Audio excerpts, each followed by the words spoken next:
सबसे पहले उसने हमसे पूछा हुआ है कि on figure 1.1 draw the symbol of voltmeter connected to measure the potential difference across the diode।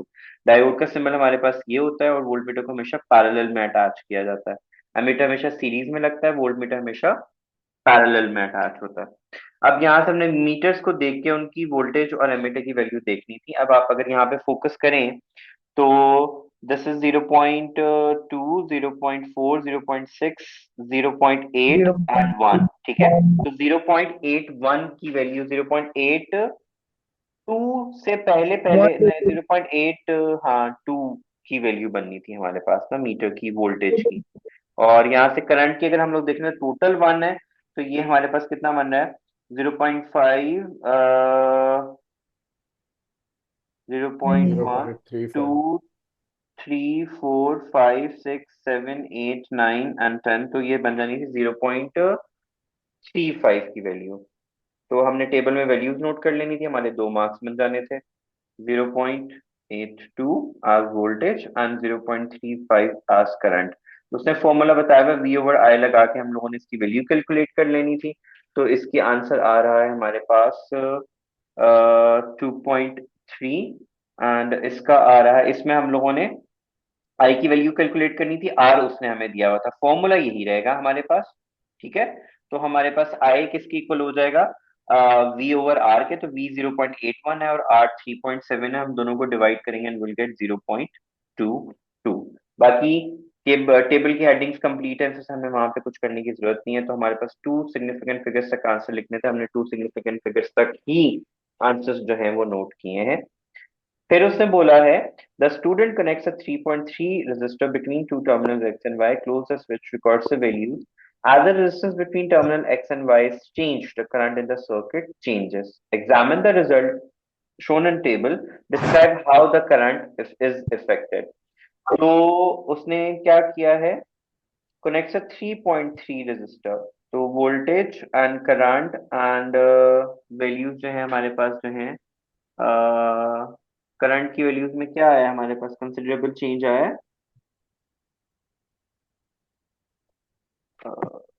Resistance between x and y is 3.3, voltage 0.82, now the current is 0.27, uh, resistance of diode is 3। Okay, connect a 3.3 resistor between x and y, close the switch, records the voltmeter। नहीं, ये तो वो है। As the distance between x and y is changed, the current in the circuit changes। Examine the result. Describe how the changes in current affects the voltage across the diode। Voltage across the diode हमें देखनी है। तो देख सकते हैं हम लोग कि वोल्टेज अक्रॉस द डायोड के ऊपर कोई कंसिडरेबल डिक्रीज। चेंज नहीं आ रहा। देखो ना, अप्रोक्सीमेटली सेम ही रहनी है। Point zero within point 10। Zero one so दे ये 0.82 है, 0.82, 0.81, 0.8। ठीक है, तो कोई कंसिडरेबल चेंज नहीं आ रहा उसके अंदर। अच्छा हाँ, मतलब विदिन। तो उसने पहले में वोल्टेज पूछा है, describe how the change in current effects the voltage.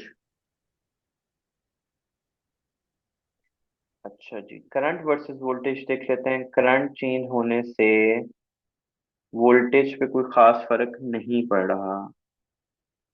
बढ़ती है क्या सकते हैं। नहीं, ये देखो, जब करंट डिक्रीज हो रहा है तो बस हम ये कह सकते हैं कि वोल्टेज भी थोड़ी सी डिक्रीज हो रही है, इतना ही है। लिटिल और नो चेंज। ठीक है, ये पहला वाला 0.81। No change, but there is a slight decrease as current decreases। ठीक है, क्योंकि टेबल के अंदर वैलिडेशन थोड़ी सी तो है ना हमारे पास, कि अगर हम यहाँ से टेबल को कंपेयर करें तो 0.35 टू 0.27 टू 0.22 टू 0.19 में थोड़ी सी वोल्टेज की वैल्यू तो डिक्रीज हुई है ना हमारे पास। ठीक है, तो वैसे तो हमारा नो चेंज ही रहेगा, बट हम साथ में मेंशन आउट भी कर देंगे just to be on the safe side कि हमारे पास जो है वैल्यू थोड़ी सी डिक्रीज हो रही है। अच्छा, यहाँ पे हमने रेजिस्टेंस भी निकालनी थी, again using the same formula, तो वो 4.3 आनी थी, I forgot to write that. अच्छा, रेजिस्टेंस ऑफ द डायोड कौन सी है ये देख सकते हैं।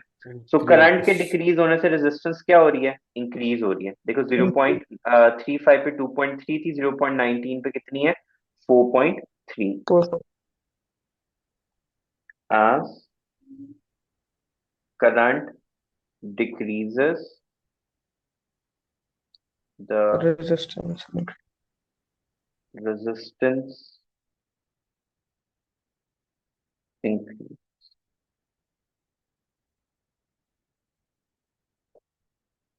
ठीक है, फिर है a student sets up a circuit using the diagram shown in figure 1.5. Student finds that when the connecting lead is connected across a terminal X and Y and switch is closed, the emitter does not give a reading. The emitter is not broken, suggests the error. अब जब उसको connect कर रहा है और reading नहीं आ रहा, तो पॉसिबिलिटी हमारे पास क्या हो सकती है, क्योंकि डायोड कनेक्टेड है, डायोड सिर्फ एक डायरेक्शन में करंट कंडक्ट करता है, ठीक है। Power direct diode could only conduct only in one direction, ठीक है। तो the possibilities could be maybe power source. the leads connected the wrong way। Second हमारे पास क्या था, पावर सप्लाई में कोई एरर हो, may be lead fault. Essentially and lead में भी इंसुलेटर पता है। नहीं, वो तो कनेक्शन जब दे रहे हैं तो हम लीड कनेक्टिविटी का इशू तो नहीं होगा। Okay, we have a test tube, we have cold water and hot water in the वो बीकर के अंदर। द स्टूडेंट मैयर से temperature of the hot water हमने यहाँ से नोट करनी है उसकी वैल्यू। एंड टाइम इंटरवल्स कितने रख रहा है वो, आफ्टर एवरी 30 सेकेंड्स, ठीक है। तो हम टाइम किस में होता है, सेकेंड्स में होता है, टेम्परेचर डिग्री सीज में होता है, ये यही आ जाएगा। हमने वहां से टेम्परेचर नोट करना था उसका, तो टेम्परेचर हमारे पास कितना बन रहा है, 72 3। 71, 72, 73, 73 की वैल्यू आ रही है हमारे पास, तो यहाँ पे 73 आ जाना था। और 30 30 का डिफरेंस है, 30, 16, 90, 120, 150 एंड 180 हमारे पास, ठीक है। अब उसने हमसे बोला हुआ है, हमारे सारे दोनों मार्क्स कंप्लीट हो गए। Describe in detail one precaution that the student must take to make sure the temperature measurements are as accurate as possible. So thermometers है हमारे पास, तो पहला पॉइंट हमारे पास क्या होता है, view must be perpendicular। Perpendicular. Second point हमारे पास ये हो सकता है कि thermometer should not touch the surface। Thermometer must not touch the test tube, मतलब साइड्स को टच ना करे, सेंटर में रहे, ठीक है। लोअर में। हाँ, stir well before measuring temperature.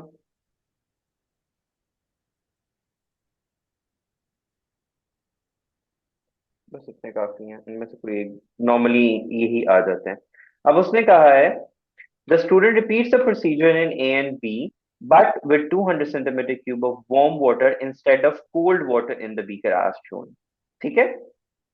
अब हमें पता है कॉमन सेंस की वी हैव स्टडीड दैट कि अगर एनर्जी चेंज सिर्फ तभी होता है जब डिफरेंस ऑफ टेम्परेचर होता है। अगर डिफरेंस ऑफ टेम्परेचर ज्यादा नहीं होगा तो कूलिंग रेट भी ऑटोमेटिकली क्या हो जाएगा, लेस हो जाएगा हमारे पास, ठीक है। तो पहले तो हमें ये चीज अपने माइंड में रखनी।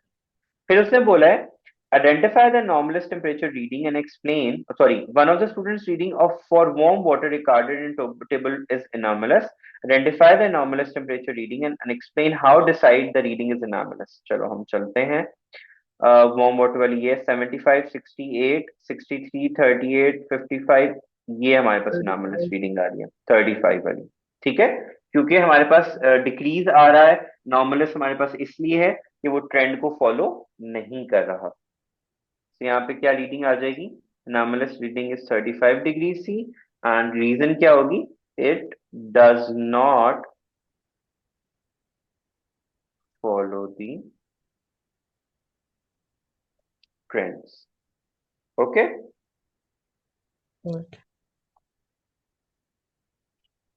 Excuse me sir. या सर मैंने लिखा था कि डायरेक्ट अपना 35 होके 52 नहीं हो सकता अगर कूलिंग हो रही है तो। हाँ, तो बात तो वही होगी ना, अनॉमलस ट्रेंड शो कर रहा है वो। ठीक है। अब उसने कहा यूज द अनॉमलस टेम्परेचर, कह रहा हूँ मतलब ट्रेंड को फॉलो नहीं कर रहा। Use the temperature reading in table 2.1 to calculate the temperature decrease of the hot water in test tube after cooling for 180 seconds in both beakers, cold and वो। तो हम लोग वहां से देख लेते हैं, हमारे पास डिक्रीज कितना आ रहा है। 73 माइनस 34 करें तो क्या आ रहा है, और एक 75 माइनस 52 कर लें। 73 माइनस 34 करेंगे तो हमारे पास आएगा 39, 39 9 एंड 75 माइनस 52 करेंगे तो हमारे पास आ जाएगा 23। 23 23 नहीं माइनस में नहीं होगा। क्यों बच्चा, फाइनल माइनस इनिशियल करना था, माइनस क्यों होगा। लेकिन सर वो टेम्परेचर तो डिक्रीज हो रहा है ना। हाँ, तो इनिशियल माइनस फाइनल करें ना, इनिशियल 75 था, फाइनल 52 था, माइनस करेंगे तो माइनस क्यों आएगा। हम 52 माइनस 75 थोड़ी करेंगे। सर ये हमें एक सिर्फ मार्क का क्वेश्चन है तो हमें हमें अगर सिर्फ डिफरेंस ऑफ टेम्परेचर शो करना है बेटा। How in the world you could make mistake in such question. नहीं सर, लेकिन ओनली वैसे यू, अगर एक गलती ओनली यू एक तो can do marks. These mistakes, no doubt. फिर है use your answer to D2 to decide how the temperature of the water in the beaker effect the rate of cooling. देखो, जो cold water था उसमें temperature decrease कितना आया 39, warm water में कितना आया 23। सो क्लियरली जब आपका temperature difference between the two sources ज्यादा नहीं होता, कूलिंग रेट ऑटोमेटिकली क्या हो जाता है, डिक्रीज। वैसे तो मैंने आपको स्टार्ट में ही बता दिया था। ठीक है। So in cold water the temperature decrease is more as compared to warm water. Sir cooling rate greater है ना। हाँ, cooling rate is greater in cold water as compared to warm water because difference of temperature ज्यादा है। फिर है हमारे पास, उसने कहा क्या अरेंजमेंट्स करें कि हमारे पास रेट्स, वो तो हम ये कह सकते हैं कि initial volume should be same, sorry volume of water should be same, initial की क्या बात करनी है, volume should be same. Initial temperature should be same.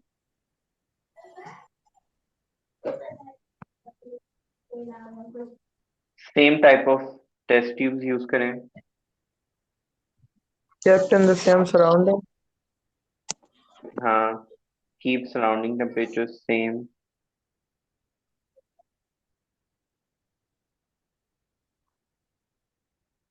Okay.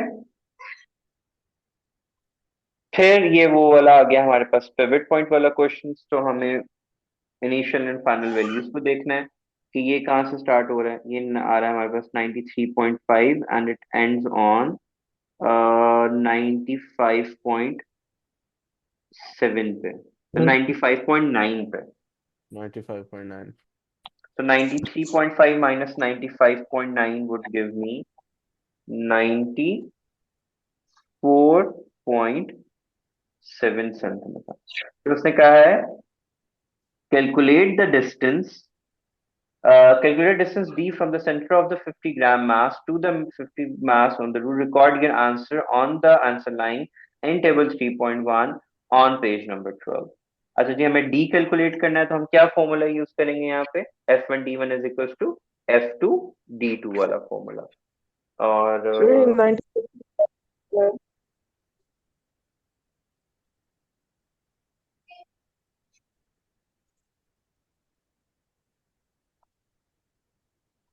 Sorry आप क्या कह रहे हैं। सर 94.7 कैसा है? उसने सेंटर की वैल्यू फाइंड आउट करने को बोली थी ना, इन दोनों के सेंटर की वैल्यू हमें ये चाहिए ना। इन दोनों का जो है माइनस करके डिवाइडेड बाय 2 कर देंगे और 93.5 में ऐड कर देंगे। तो एक्चुअली में हमने किया है 95.9 minus 93.5 divided by 2, this would give me 1.2। तो इनिशियल रीडिंग क्या थी 93.5, उसमें 1.2 को ऐड कर दिया तो मेरे पास आ गया 94.7। सॉरी मैं ऊपर लिखना भूल गया था। अब उसने बोला है डी की वैल्यू कैलकुलेट करनी है, तो हमारा आंसर क्या है 94.7, उसमें से 50 को माइनस कर देंगे तो क्या आ जाएगा 44.7 सेंटीमीटर। तो D is 44.7 centimetre. Let me show U D कहाँ पे बन रहा है। डी ये बन रहा है, ये हमारे पास क्या निकला था 94.7, ये क्या है 50, तो इन दोनों को माइनस कर दिया तो डी निकला। Okay, okay. नेक्स्ट पार्ट में उन्होंने हमसे बोला हुआ है कि हमें 1000 ओवर डी करना है, तो 1000 डिवाइड बाय डी करेंगे तो हमारे पास क्या आ जाएगा 1000 डिवाइडेड बाय 44.7, तो दिस इज गिविंग मी 22. 22.37 अब उसने कहा it is difficult to balance the rule exactly. Describe a technique that the student uses to make sure that the value of D is as accurate as possible. तो इस तरह के case में हम लोग ये करते हैं कि हम लोग एडजस्ट करते हैं स्केल को on the pivot and we move it back and forth until it is at its fixed position.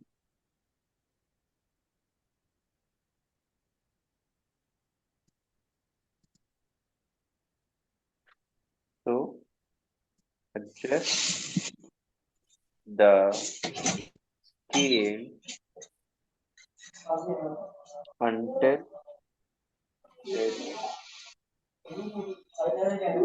tilts one way and then adjust again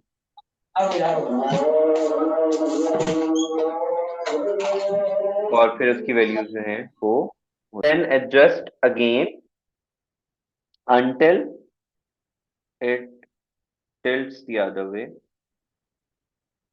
फिर उसके मिड वे में कभी आप लोगों ने उसको सेट कर देना, विच मीन्स जो मैं लिखा है वो बेसिकली मीन्स ये है कि हम स्केल को थोड़ा सा इस तरफ मूव करेंगे, मास को, ठीक है, थोड़ा सा हम लोग इस तरफ मूव करेंगे। जब हम इधर मूव करेंगे टिल्ट करेगा स्केल थोड़ा सा इधर, एंड देन हम इधर थोड़ा सा मूव करेंगे वो थोड़ा सा इधर करेगा, अंटिल एक पॉइंट आ जाएगा जहाँ जहाँ पे स्केल हमारा बिल्कुल क्या हो जाएगा स्टेबल हो जाएगा, ठीक है। देन हमारे पास उसने टेबल कंप्लीट करने को बोला था। डिस्टेंस डी हमने नोट क्या निकला था 99.47 निकला था ना हमारा, नहीं नहीं, हाँ 44.7 निकला, 44.7 और 1 ओवर डी की वैल्यू निकली थी 22.3, वो हम यहाँ पे पुट कर देंगे। अब हमें ग्रेडियंट निकालना था एंड ग्रेडियंट चूंकि अभी ग्राफ हम लोगों ने नहीं किया, सो लेट्स से कि हमने ग्रेडियंट ग्राफ किसके अगेंस्ट बनाना था 1000 over D on Y axis and X axis, sorry plot a graph m on Y axis. तो लेट्स से ये मेरा y1 है, ये x1 है, ये y2 है एंड ये x2 है। अभी मैं जस्ट टेबल से इसलिए यूज कर रहा हूँ क्योंकि ग्राफ नहीं हमने बनाया हुआ। लास्ट में भी मैंने लास्ट रिकॉर्डिंग में भी I forgot to use this because gradient किसके इक्वल होता है y2 minus y1 over x2 minus x1। y2 मेरे पास क्या है 100, y1 क्या है 50, x2 क्या है मेरे पास 45 एंड x1 कितना है 22.3। टेल मी द आंसर, क्या आ रहा है ग्रेडियंट।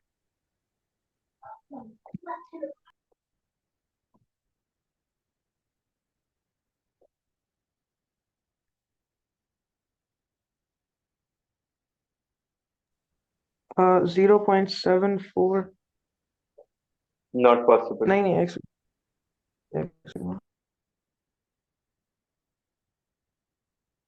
सर ऊपर जाएंगे जरा। 100 माइनस 50 ओवर 45 माइनस 22.3, 2.2 2.2। 2.2, ठीक है। अब यूनिट्स भी हमने लिखने हैं यहाँ पे, तो हमारे पास y का यूनिट क्या था grams divided by 1 over centimetre, gram into centimetre बन जाएगा। ये देखो ना y पे हमारे पास क्या था मास, y का यूनिट क्या है g, ठीक है, और x एक्सिस पे क्या था ये उसका यूनिट क्या है 1/सेंटीमीटर, तो ये सेंटीमीटर ऊपर चल जाएगा तो ग्राम इंटू सेंटीमीटर बन जाएगा। ठीक है, हमें यूनिट्स लिखने थे इसके साथ। फिर है उसने कहा हुआ है कि m जो है वो 22.2 इंटू जी के इक्वल है, तो 22.2 into G which is 2.2 multiply 2.2 सिर्फ आते हैं, कोई और वैल्यू भी आगे पीछे कुछ था? और 2.202। 2.202, ठीक है, इसको इससे मल्टीप्लाई कर देंगे। 48.8 48.48 48.88 48.9 कर देंगे इसको। फिर उसने कहा suggest why this method remind me m of the fixed load is unsuitable if movable load of m is 40 gram is used। तो 40 ग्राम यूज करने पे हमारे पास ने पूछा कि what would happen। तो अभी हमने क्या यूज किया हुआ था m की value? Why this method of determining the mass m of the fixed load is adjustable is unsuitable if a movable load of mass m 40 gram is used। 50 60, क्योंकि less than इसकी value से देखो ना, उसने शुरू शुरू ही 50 से किया हुआ है। ठीक है, अगर हम उससे लेस की वैल्यू यूज करेंगे तो हमारे पास it would be difficult to balance the rule, क्योंकि फिर वो वैल्यूज हमारे पास एक्यूरेट नहीं आएंगी। देखो उसने मास कहाँ से शुरू किया, 50 से 100 की तरफ। ठीक है, अगर हम इससे लेस की वैल्यू यूज करेंगे तो it would be difficult for us to balance the rule और हमारे पास रिजल्ट्स नहीं आएंगे। So it would be difficult